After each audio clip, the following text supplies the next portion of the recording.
Dan nggak lama itu setelah saya Quantum Jam, kurang lebih nggak sampai 10 hari saya ada dealing 3M.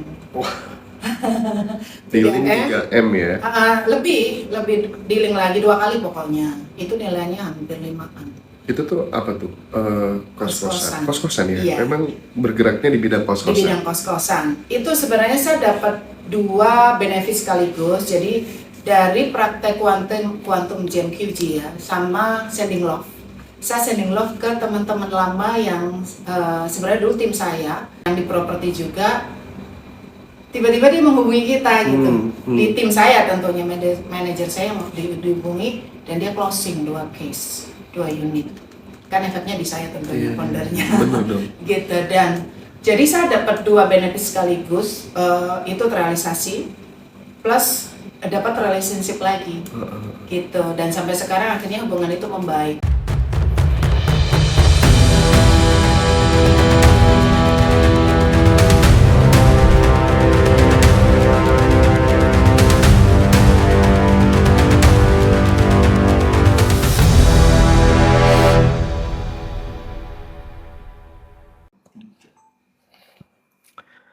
Mbak Yuniar, Ya, terima kasih ya, matur Ya. suwun ya sudah sama-sama. bersedia datang ke Ngaji Roso. Selamat datang di video ini, sahabat Abundant. Jadi senang sekali hari ini bisa ngobrol langsung dengan salah satu alumni dari batch 15 yang sudah mengalami sendiri perjalanan transformasi di Abundant Revolution gitu ya. Kita mungkin mau dengar cerita nyata dari Mbak Yuniar. Tentu ini bukan hanya teori ya. Bagaimana kelas ini bisa memberikan warna di dalam kehidupan beliau gitu, teman-teman. Nanti bisa kita dengarkan sendiri gitu ya. Beliau pekerjaannya apa, nanti mungkin juga bisa memperkenalkan diri. Siap. Gitu. Silakan Mbak Yuniar. Oke, jadi sebenarnya saya bisa sampai di kelas Abundance Revolution itu kalau saya ceritakan agak panjang sebenarnya, karena sebelum sampai di ER saya memang bukan banyak sih, beberapa ikut kelas, mulai dari Law of Attraction, kemudian pernah juga ikut kelas 3 hari kayak macam brainwash begitu, baca beberapa buku. Dan saya ngerasa sih di kelas Abundance Revolution itu benar-benar saya dapat gongnya sebenarnya. Kenapa gongnya? Karena dari banyaknya yang saya pelajari di kelasnya TVB, saya merasa banyak sekali yang tanda kutip pertanyaan-pertanyaan yang agak riuh di kepala gitu ya. Ternyata di kelasnya TVB itu banyak kemudahan. Mulai dari teorinya, kemudian bagaimana cara praktek dan seterusnya. Jadi contoh misalkan ketika dulu saya belajar the law of attraction, di situ kan edukasinya adalah bagaimana kita menarik gitu ya, bagaimana kita attract impian-impian kita, goals kita supaya itu semua bisa terwujud dalam manifestasi gitu. Nah tapi di kelasnya TVB itu nggak cuma itu, ternyata saya ngerasa kok sulit ya sebelumnya. Ternyata di TVB itu benar-benar dikupas mulai dari identitas lama kita, bagaimana mengubah identitas lama ke identitas baru. Kemudian di dalam situ juga ternyata banyak sekali yang mesti dilakukan, salah satunya adalah merilis bagasi emosi negatif. Dan kalau di dalam keyakinan saya itu kan seringkali dibilang yang ikhlas gitu ya. Bahasa ikhlas itu yang satu kata sederhana, tapi melakukannya kan kita nggak tahu caranya bagaimana gitu ya. Ternyata di TVB itu dengan modul pelatihan nafas syukur, kemudian 227, sending love, memaafkan, sampai bagaimana kita merilisnya itu kan dikasih gambaran tuh dengan analogi harus stepnya dari A, B, dan C. Itu menurut saya sangat efektif. Iya. Tapi kan Mbak Yuniar tadi kan udah sampaikan bahwa sebelumnya banyak sekali yang mengikuti kelas-kelas gitu. Apa peran kelas yang selama ini diikuti sama Mbak Yun dalam pertumbuhan spiritual dan finansial gitu. Seberapa efektif sih kemudian mengikuti pelatihan-pelatihan itu gitu so far gitu. Oke. Kalau bicara efektif, menurut saya setiap kelas itu ada ciri khasnya. Oke. Gitu. Dan saya merasa sudah pasti ada benefit kayak gitu. Tapi tentu dari beberapa yang kita ikuti kan selalu ada progres ya. Dalam satu kelas, oh ini ternyata, oh ini dan seterusnya. Kalau bicara efek secara pertumbuhan pengembangan diri tentu ada. Yang mungkin dulunya saya agak sulit mungkin mengontrol dari mulai emosi, kemudian kalau sekarang kan musimnya anxiety gitu ya. Kepanikan, riuhnya pikiran itu bisa lebih tenang. Nah, dampak yang signifikan dari secara materi tentunya, karena saya juga aktif di properti, itu sangat nyata. Karena saya konsen di TVB aja ya, jadi dari kelasnya Abundance Revolution, saya ikut kemarin di bulan Juli. Di bulan Juli itu banyak yang saya dapat, salah satunya itu yang sangat nyata itu yang saya rasakan adalah saya coba tes case kecil itu di Quantum Jam, itu untuk kelas yang di Jogja kemarin. Karena TVB di situ kan mengedukasinya contoh hal kecil menurut saya bagaimana kita mengucapkan terima kasih yang biasanya cuman ya udah makasih gitu doang kan. Tapi TVB kan bisa menyampaikan itu dengan ekspresi dan cara yang menurut saya sangat efektif sehingga saya praktekkan itu. Oh ternyata yang dicari itu rasanya. Rasa yang saya dapatkan waktu di kelas Jogja itu begitu saya dengar info di grup kalau ada kelas ada reuni. Tanggal 20 23 ya? 20 ya, di Jogja itu 23 ya? Oh 23 ya? 23 ya? Itu saya langsung praktek, Mbak Sandra, langsung praktek dan benar-benar saya coba yang dilakukan TVB gitu. Nah, saya memang ngerasain itu berbeda dari yang saya biasa lakukan sebelumnya. Bahasanya kalau dulu kan saya bukan Quantum Jam. Bahasanya itu manifestasi, kayak gitu kan ya. Jadi setiap kelas itu beda bahasa. Itu saya memang dapat, ya mungkin bahasanya energinya kali ya, kan saya bukan ahli di situ, gitu. Dan alhamdulillah, tapi saya ada challenge memang. Saya akan berangkat ke Jogja kalau jika itu ada dealing sekian, dan itu kejadian. Gimana konkretnya itu bisa di share ke teman-teman? Jadi gini, saya Quantum Jam itu malam. Saya membayangkan, jadi saya searching ballroomnya Ambarukmo. Saya searching ballroomnya Ambarukmo, kemudian begitu saya lihat, saya praktek Quantum Jam itu dengan membayangkan suasana pada saat, meskipun itu belum kejadian ya, kebetulan saya beberapa kali memang ikut seminar kelas-kelas begitu. Saya membayangkan di situ ada Pak Wayan, ada Mas Hendra yang meskipun saya tidak tahu persis wajahnya Mas Hendra gitu ya.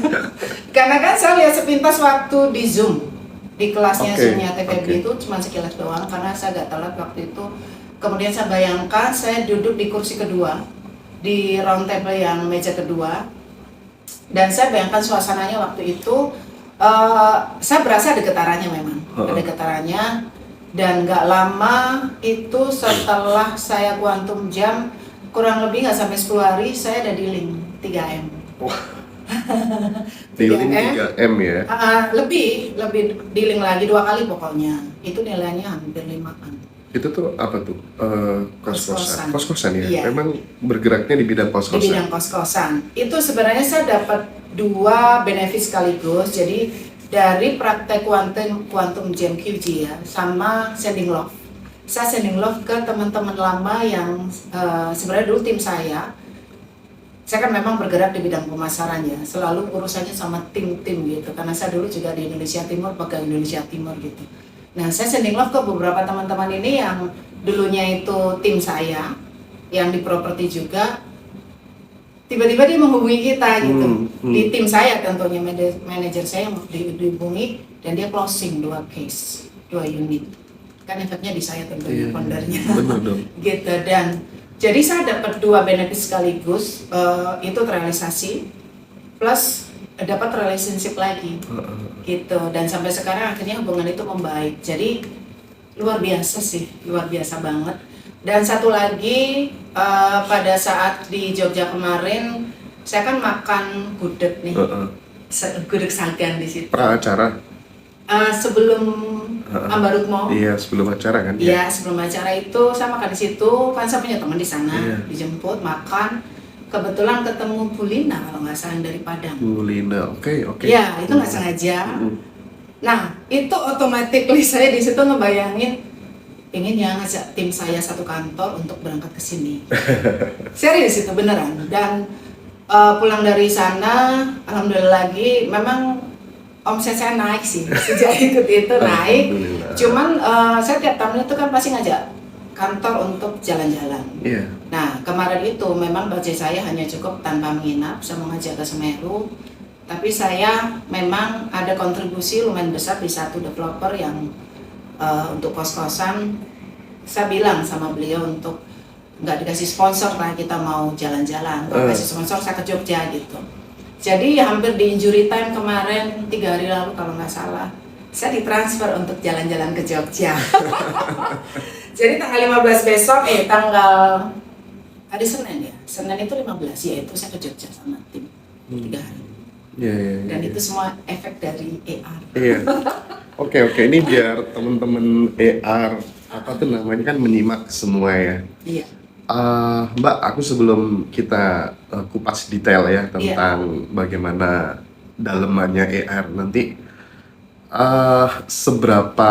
seberapa menarik prospeknya bisnis kos-kosan di Malang?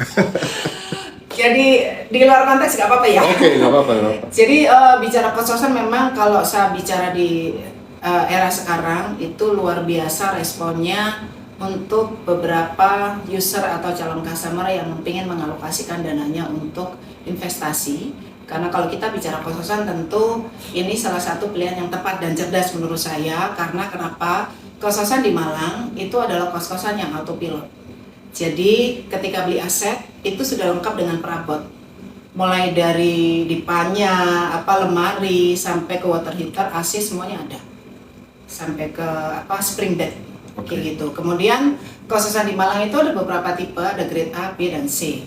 Nah, kalau yang di grade A kebetulan saya pegang itu dilengkapi dengan ada clubhouse, ada kolam renang, ada indoor area, kemudian ada fitness center dan juga book club.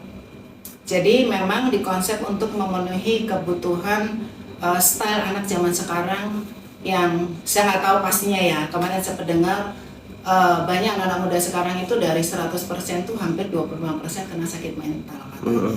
Sehingga si owner kos-kosan ini kebetulan masih muda, berinisiatif untuk bisa memberikan satu solusi buat anak-anak muda itu. Salah satunya adalah diberikan ruang book club tadi. Kan banyak anak introvert tuh, ya. Ini salah satu yang mungkin istilahnya itu bisa memberikan kenyamanan bagi anak kos. Jadi kalau beli kos di Malang itu enaknya ketika beli itu sudah lengkap dengan perabot, plus salah satu yang menarik adalah dengan manajemen pengelola. Oke, berarti ini misal nih aku beli nih 1,7 M misalnya itu langsung autopilot. Autopilot. Kita nggak usah promo dan lain sebagainya, nggak perlu. Enggak. Jarak berapa bulan kira-kira bisa terisi? Oke, jadi kalau untuk kos-kosan pengalaman yang kami jual, saya jual itu untuk kos-kosan. Misalnya skema bayarnya cash, kan itu skemanya ada beberapa ya. Ada gitu. ada cash by progress. Kalau cash by progress itu DP 50%, kemudian dibangun sampai lantai 2, itu masuk lagi 30%, 10% itu selesai kurang lebih di 8 sampai 10 bulan. Sebelum bangunan itu kelar atau selesai serah terima, itu sudah di branding untuk manajemen kelola tadi, untuk isi kosnya, sehingga ketika serah terima itu penghuninya sudah full. Oh gitu. keren. Jadi sudah langsung terima bisnisnya gitu. Iya. Kalau misalnya yang tadi Mbak bisa terima bersih sampai berapa sih per bulan gitu? Iya. Jadi kos di Malang itu kan nggak ada bulanan. Terus? Rata-rata bayarnya 6 bulan atau 1 tahun dan itu tinggal di depan. Oke. Paling minim itu di 3 bulan. Jadi itu untuk safety-nya si pemilik aset tentunya. Kalau bicara dapatnya tentu tergantung dari unitnya.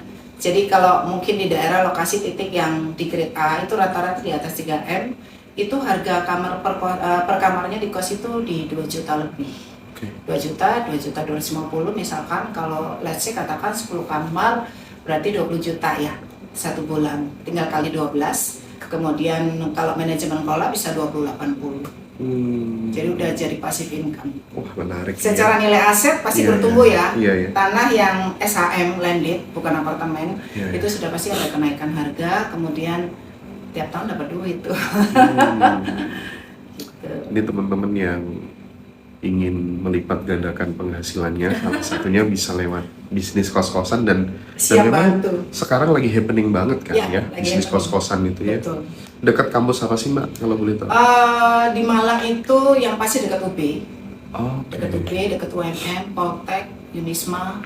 Ya, Jadi ya. ada grade kawasan yang memang dekat di beberapa titik kampus itu yang paling laku keras memang. Oke. Nah, oke. Dari kos-kosan kita geser lagi ya. Iya. Tapi ini bakal jadi info menarik sih buat Siap. teman-teman karena sebenarnya tuh banyak teman-teman tuh yang cari uang gampang, tapi bingung nih setelah dapat uang banyak nih mau dikemanain. Iya. Makanya kan kadang investasi salah tempat dan lain Iya. sebagainya gitu. Nah, kita memberikan informasi ini mudah-mudahan nanti teman-teman yang ada niatan pengen bisnis kos-kosan nanti bisa kontak Mbak Yuniar ya. Nanti kita kasih kontak Boleh personnya satu lagi, buat Kak? teman-teman. Monggo. Boleh. Jadi kebetulan saya kan memang punya agensi. Jadi kalau terkait properti untuk investasi itu tidak hanya kos-kosan Mas Hendra. Jadi kalau kebutuhannya misalkan pengen villa di Batu itu juga bisa manajemen kelola. Oh. Cuman ini kan beda karakter ya. Kalau Iya, iya. kos itu kan ada kepastian 6 bulan sampai 1 tahun. Kalau villa tentunya itu untuk singgah. Tapi kan juga tetap bisa ada nilai bisnisnya. Iya. Kayak gitu. Oke. Jadi semua di Malang Raya mau villa, hunian, kos-kosan siap kan? Wah, mantap.